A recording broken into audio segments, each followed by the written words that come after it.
রমজানের ফিতরা আদায় শুরু এবং শেষ সম্পর্কে জানতে চাই। শস্য দিয়েই ফিতরা আদায় করতে হবে, শস্যই দিতে হবে, টাকা দিয়ে ফিতরা আদায় হবে না। অতিরিক্ত 28-এ রমজান ফিতরা দেওয়া যায়, এছাড়া 29 সবচেয়ে উত্তম ঈদের দিন সকালে, যেটা আপনার বাপ চাচারা দিতেন।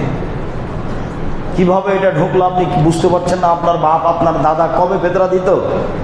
ঈদের দিন সকালে। আমরা তো তাই দেখেছি। ফিতরা শস্য দিয়েই দিতে হবে, টাকা নয়। সারা দুনিয়া যদি টাকা দিয়ে ফিতরা দেয়, সারা দুনিয়ার মানুষই পাপী, সারা দুনিয়ার মানুষই বেদাতি গুনাহগার, করার কি আছে?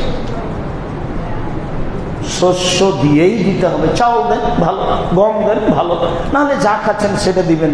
এটা হলো শস্য, খাদ্য। আর 2.5 কেজি, আর অতিরিক্ত 28-এ রমজান, না হলে 29 রমজান, আর না হলে 30। যদি 30টা হয় তাহলে ঈদের দিন সকালে। আর বন্টন যখন সুবিধা, আগে বন্টন নয়।